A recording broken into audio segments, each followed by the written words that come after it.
Testing, testing. So, welcome to day two of Advent of Code 2018. My name is Harry Moreno. We'll be doing day two.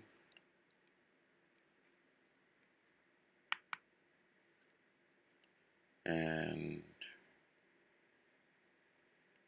yeah, hopefully this is in HD. Last one wasn't. So, let's jump in. Day two, Inventory Management System.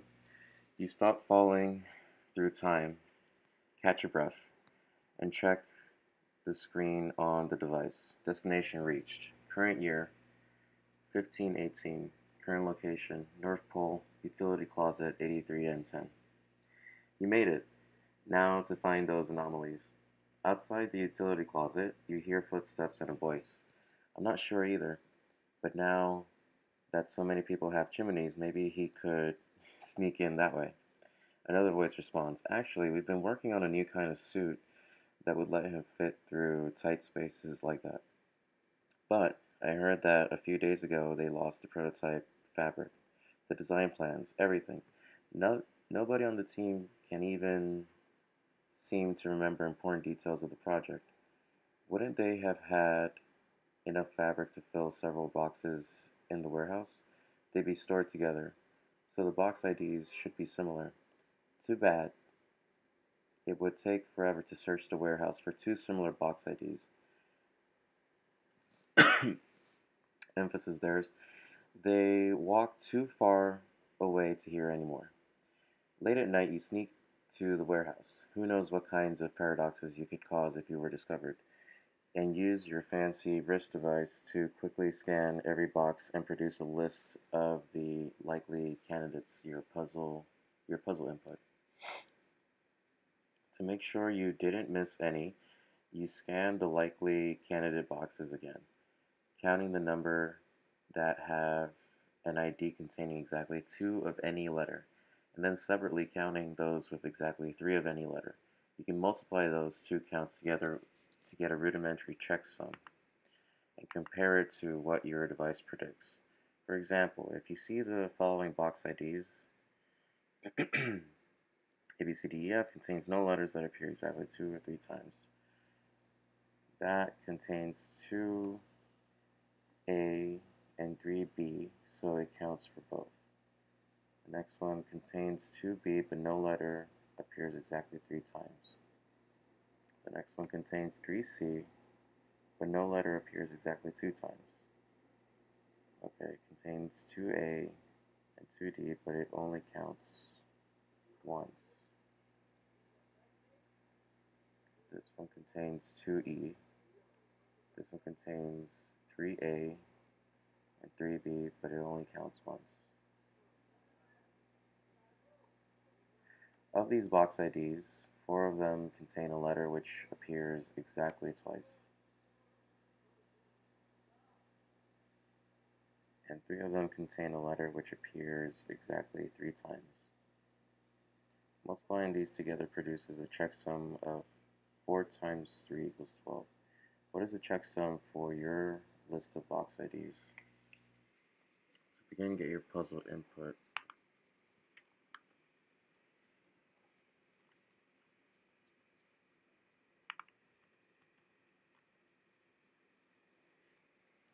Hmm.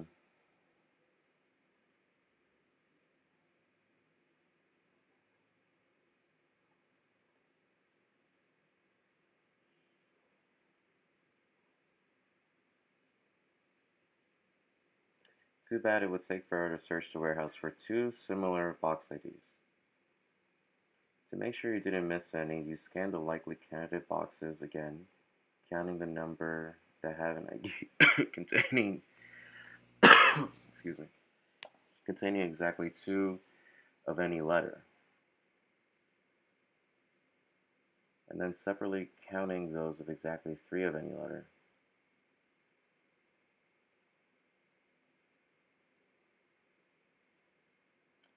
For example, if you see the following box IDs, contains no letters that appear exactly two or three times. Okay. Contains 2A and 3B, so it counts for both.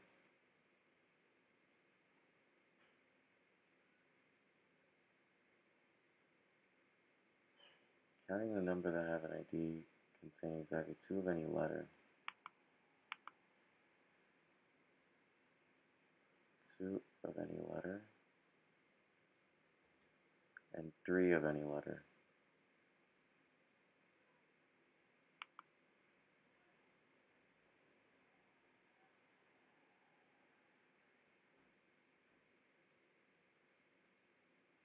To make sure you didn't miss any, you scan the likely candidate boxes again, counting the number that have an ID containing exactly 2 of any letter, and then separately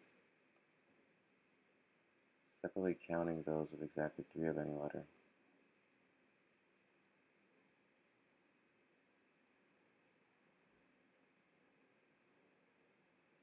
So we're going to count the number of codes, the number of IDs that have 2 of any letter, and then we're going to count the number of IDs that have 3 of any letter.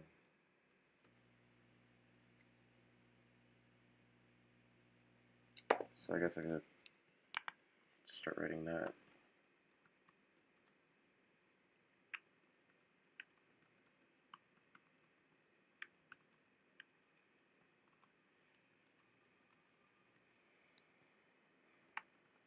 I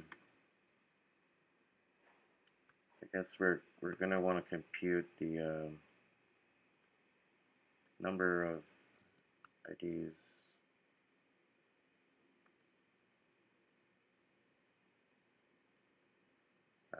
with 2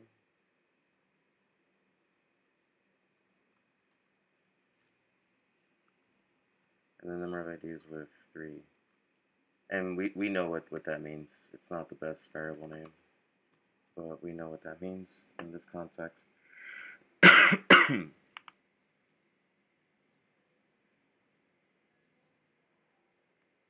So this code does not have 2 of any letter and does not have 3 of any letter, so it doesn't get counted at all. This one contains 2 of any letter and 3 of any letter, so that's gonna be counted in both. Go toward it. It's gonna go towards the counts here for both of these variables. Um, this one contains 2 B's and no letter appears exactly 3 times, so it would count towards the number of IDs with 2. This one would have 3, so it would count towards the number of IDs with 3. This one contains 2A and 2D, but it only counts once. 2A and 2D. Okay, so it has 2 of any letter, so it only the level of granularity is at the ID level, so it would just go towards this one, this number of IDs with 2. This one contains 2 E's, so it would go towards the first one. And then the last one contains 3 A's and 3 B's, but it will only count once towards the second variable. And then, of these box IDs, 4 of them contain a letter which appears exactly twice, and 3 of them contain a letter which appears exactly 3 times. Multiplying these together produces a checksum of, okay, so up here we were also keeping track of 2 counts, and then we multiply them, you get 12. What is the checksum for your list of box IDs? And I think it's using a rudimentary checksum, which is just multiplying them together. And if you want to learn more about checksums, you can just sort of read this. I'll probably read that later. And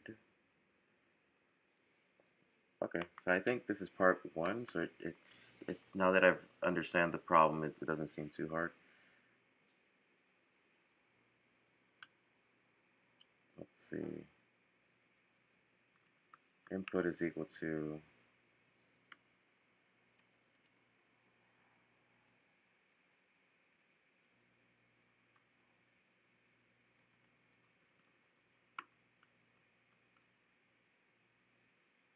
something like that.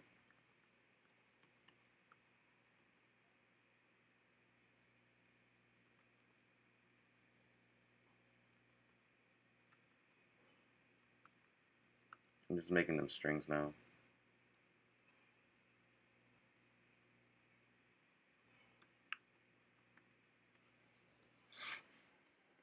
In the future, I might do something where like I just put this in a file and then figure out some helper function that quickly reads it in. But I haven't made that yet. No, don't want to write it now.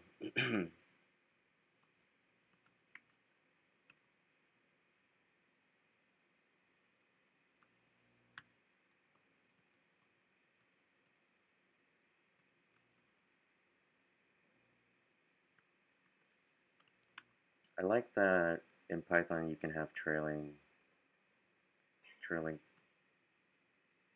commas.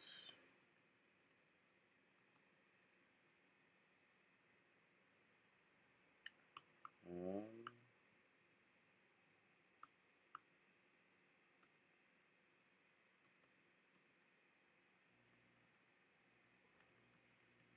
yeah, I should really for the next for tomorrow. I should figure out this input reading function because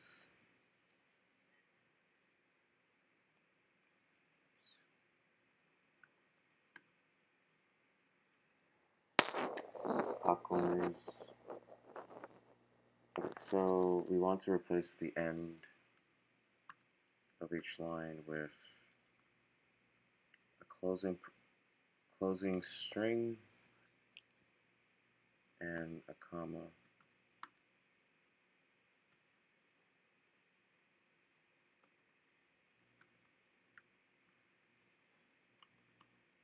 Okay, so that's the input as a list of strings. And then we have count 2, count 3, initialize it to 0. I'm sorry, excuse me. Let's see. Okay, 0 counts, initialize it. For ID in input.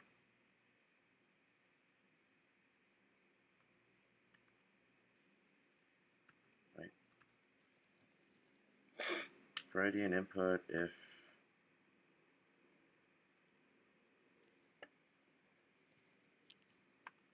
ID. Okay, so basically we have a string and we want to determine if it has any letter appearing exactly twice. So I guess you can sort of linearly scan each ID, keeping track of what you've seen. Yeah, okay, so basically build up a counter for every type of every character that you see on the string, and then if any of those final counts is equal to 2, that means it should count towards count 2. Um, if any of those entries, if any of those counters equals 3, it should increment count 3, and yeah, that's it. So the hard part is building this counting dictionary. So for every ID, build up counts, which is a dictionary, and then for character, for char in ID.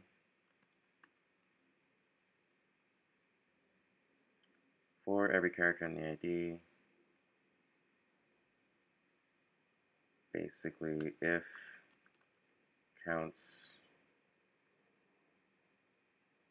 ID, if that exists, increments it.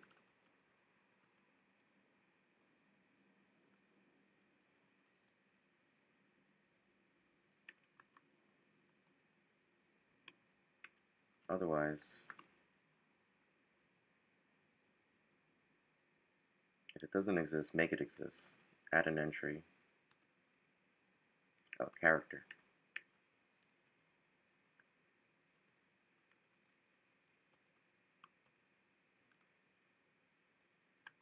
Is equal to 1. And then after we have these counts, if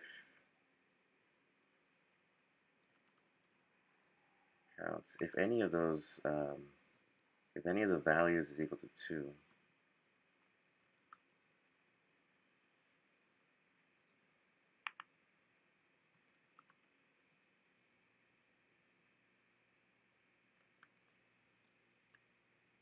if 2, I think you can do if 2 in,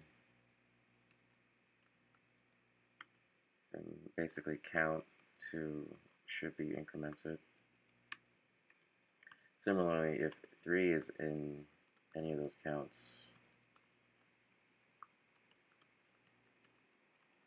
increment count 3.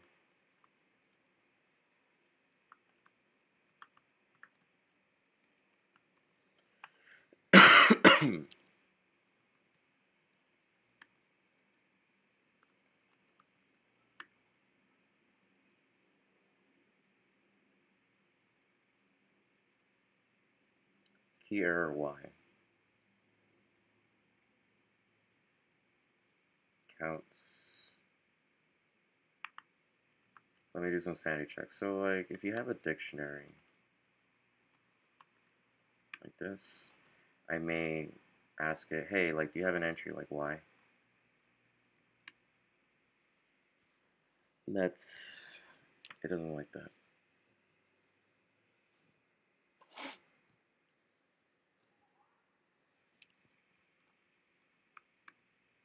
Has an attribute Y.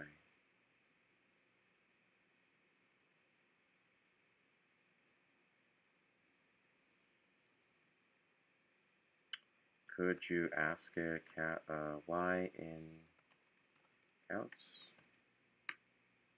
False. What if we added an X?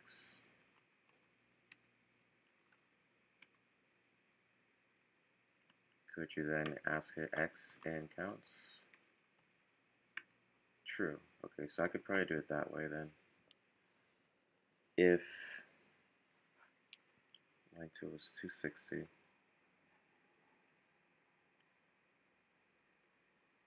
could I do something like if character in counts, and this is by key. If character in counts, then so X is in counts, and then could I then do counts X plus equal 1? Yes, because it exists.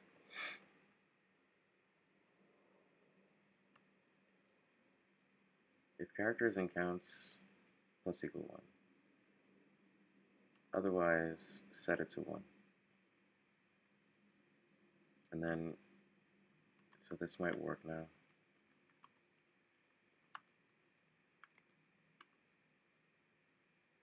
Oh, but I have to print it.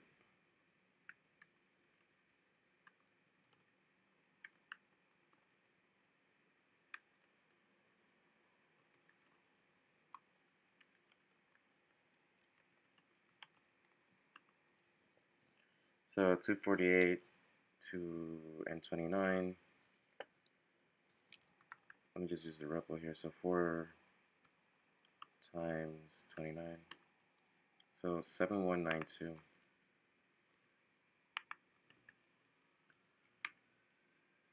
That's the right answer. I got a gold star. Okay, we're halfway there, folks.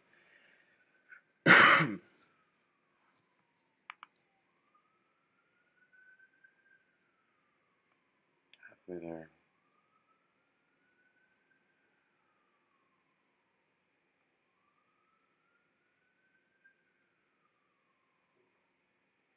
Just checking in on the settings.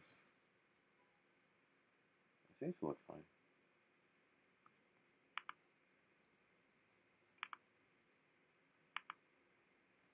Okay, and then part two. So 20, 40.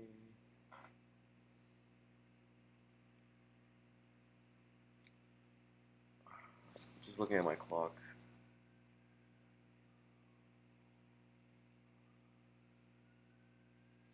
Okay. Yeah, I'm gonna have lunch after this.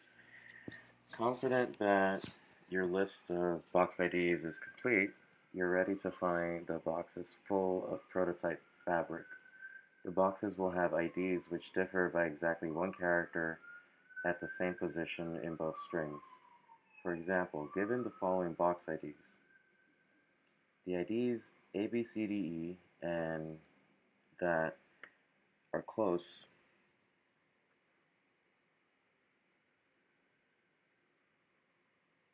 but they differ by two characters, the second and fourth. However, the IDs this and that differ by exactly one character, H, the middle character, the third, H and U.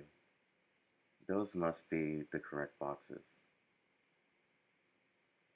Confident that your list of box IDs is complete, you're ready to find the boxes full of prototype fabric. The boxes will have IDs which differ by exactly one character at the same position in both strings. Those must be the correct boxes.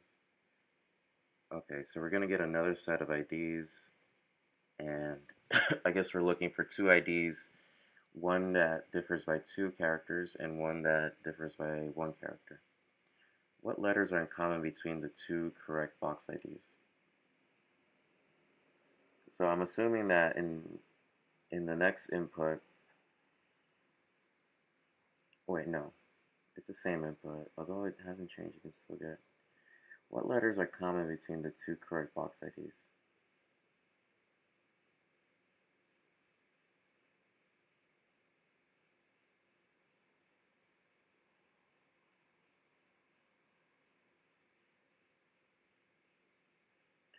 At the same position in both strings.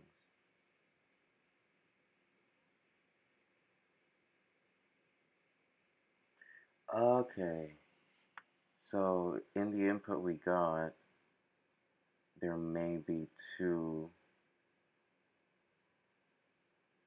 IDs that differ by two letters. And somewhere else in the input, there may be two IDs that differ by one, one character. Those must be the correct box IDs. Wait, those must be the correct boxes.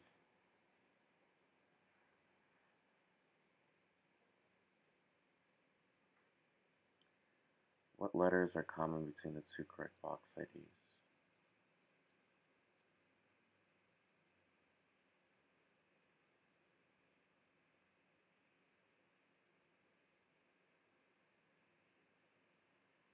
What letters are common between the two correct box IDs?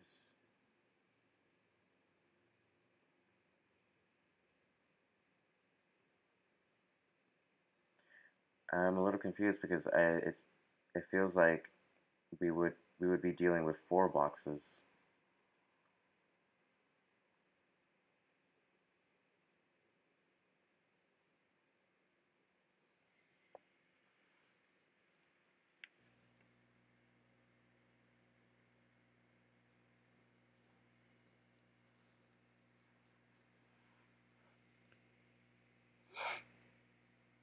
The boxes will have IDs which differ by exactly one character at the same position in both strings. For example, the following box IDs, where they differ by two characters, the second and fourth. Okay, so we're not it's just explaining that these two are close, but they differ by two characters. The IDs, these IDs differ by exactly one character. Those must be the correct boxes. Okay, so we're looking for two IDs that differ by one character. And then we're asked for those, once we find those, what letters are common between the two correct box IDs? So what are the characters that they have in common? In the example above, this is found by removing the differing character from either ID producing FGI, although FGIAJ. You're ready to find the boxes full of prototype fabric. The boxes will have IDs which differ by exactly one character. Okay, so we're looking for two IDs that differ by one character.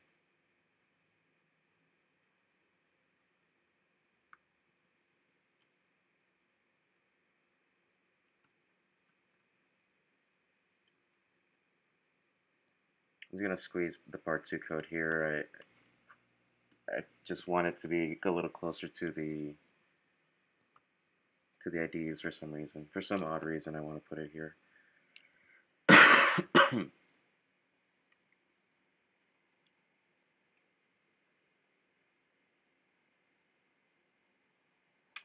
So we basically have to compare every ID with every other ID. And I feel like there's no, I can't think of a more efficient way to do it off the top of my head. So we're just gonna brute force it.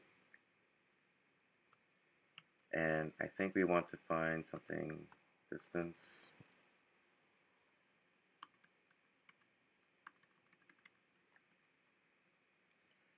I want something like Levenstein distance.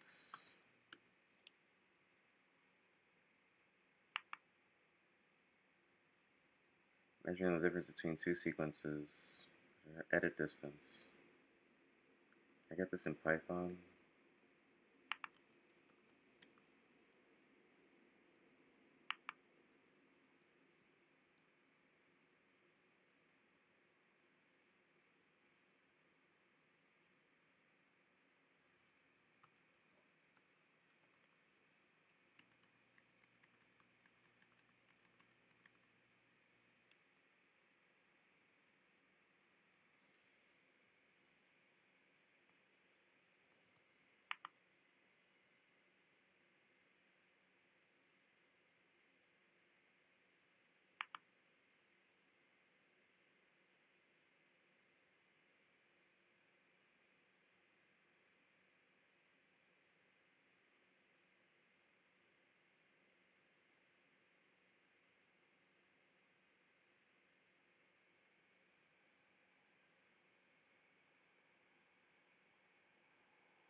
I'm just gonna do it. I'm just gonna wing it.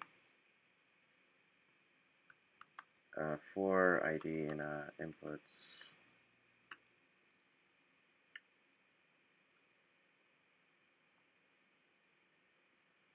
I want to compare it to every other ID.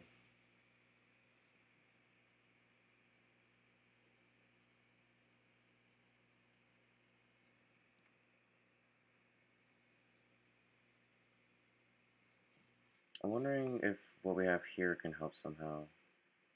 These were counting the number of. These are detecting the recurring characters in every ID. I don't think that helps for this. So for every ID in inputs, and then for J in inputs, so doubly nested. I'm gonna want you to, maybe let's build up a dictionary of, of distances. And then I'm gonna want things in here like, I want to have like an entry like ID1, ID2, and something like the edit distance is 4 or something.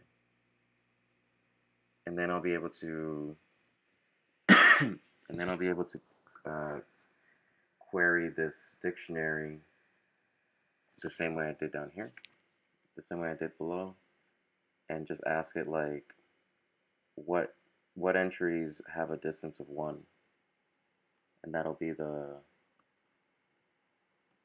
right box IDs. Those are the answers.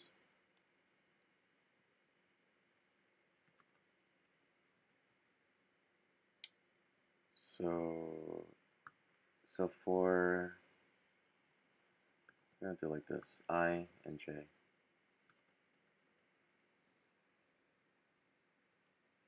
We need to compute the edit distance, and then right, and then for, I think you can zip them. So if you zip two strings, what happens? So A is equal to A, B, C, and B is equal to B, C, D, E, F. If you zip A and B,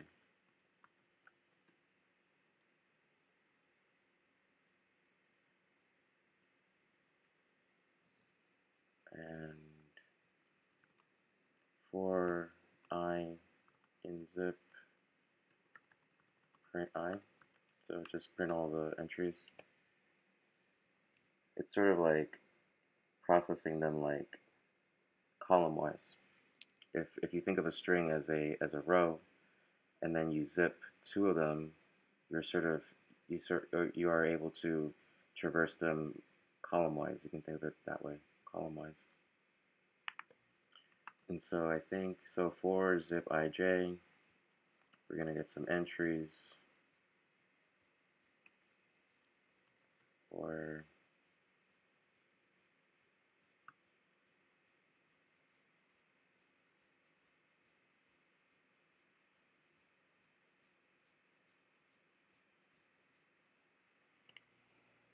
so we're processing them column-wise.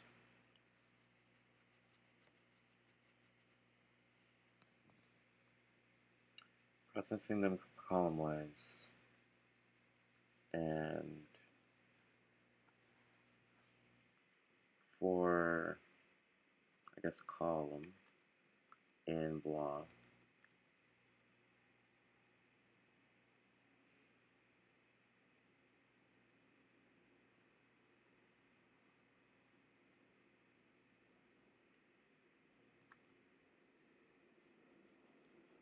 The thing is, that's a for loop. It'd be nice if I could get like a really nice, a nice little data structure out of this zip. So I want to sort of transform this zip into um, something maybe like a string or a list that I could then, basically I want a number, because I want to then just say I and J are an entry in distances, and then just have a number. So I have this zip. How do I get a number out of it? And the number is sort of like a counter.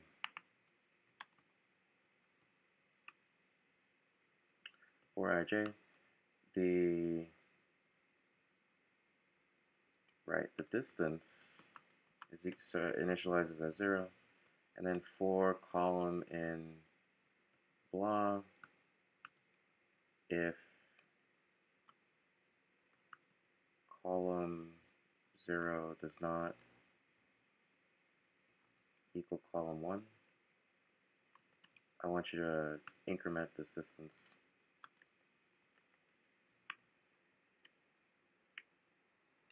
So, and then for every ij, and then we want to then add this into, we have to add an entry. It's going to be a tuple like this. I don't know if you can have a dictionary key that is a tuple, but let's give it a shot.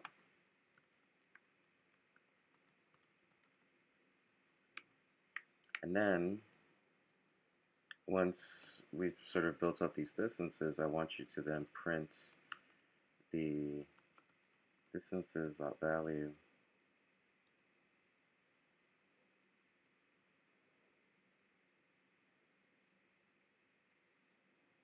No, the key. The key where the value is equal to 1.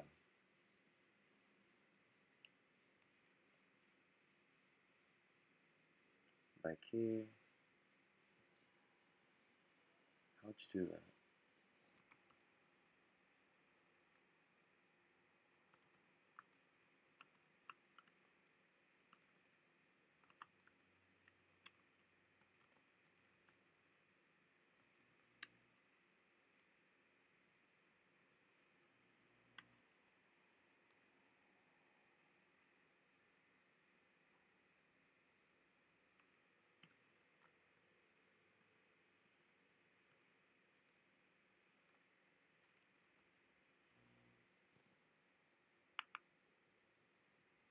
So dict.values in Python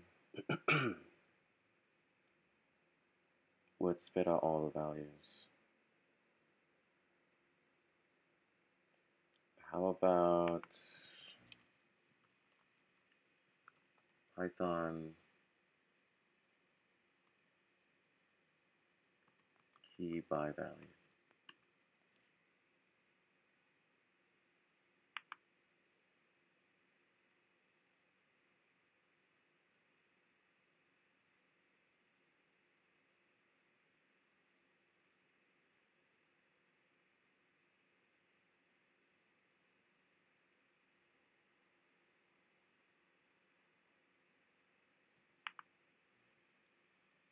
So you're not really meant to do it, but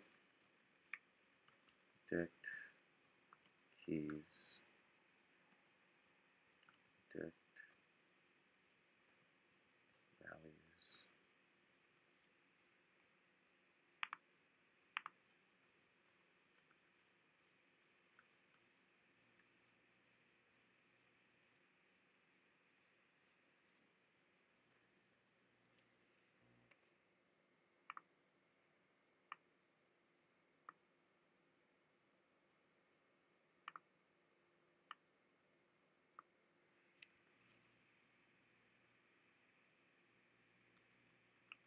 List,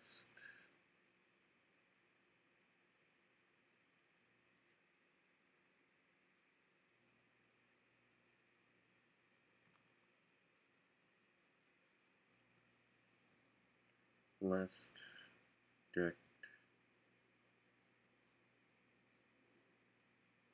keys,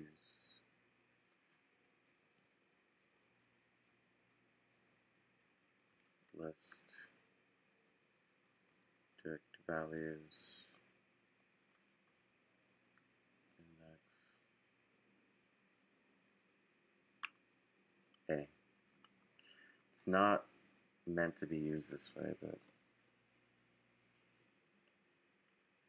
we're going to do it anyway.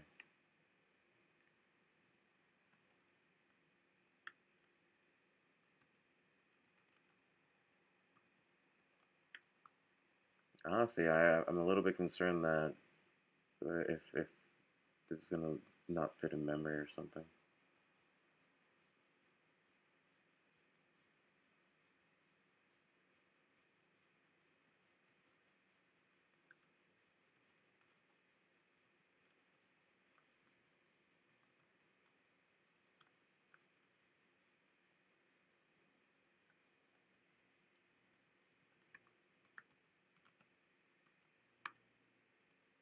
Inputs is not defined.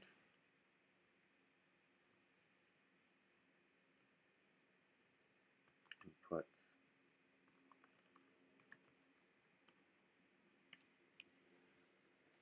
So it says that these are the ones that have edit distance 1. And is that true? MBR, UVA, PDGH, XLZY,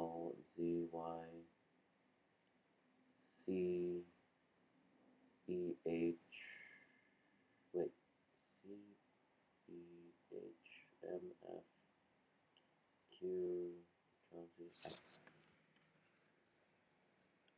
yeah,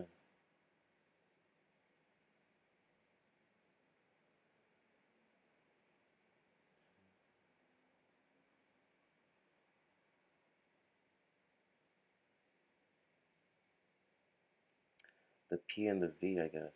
BAP,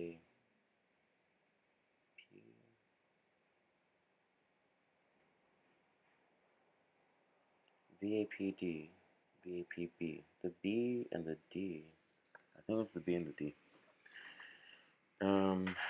Okay. What letters are common between the two correct box IDs?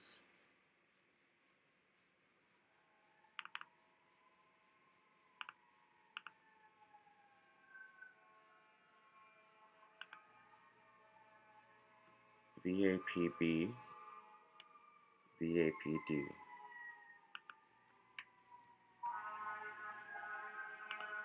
And that's it.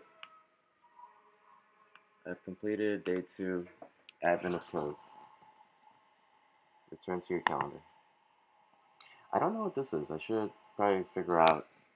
I should probably figure out what this, what past years, um,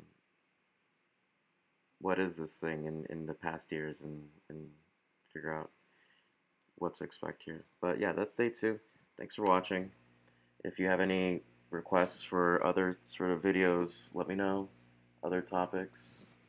Um, but yeah, have a great day.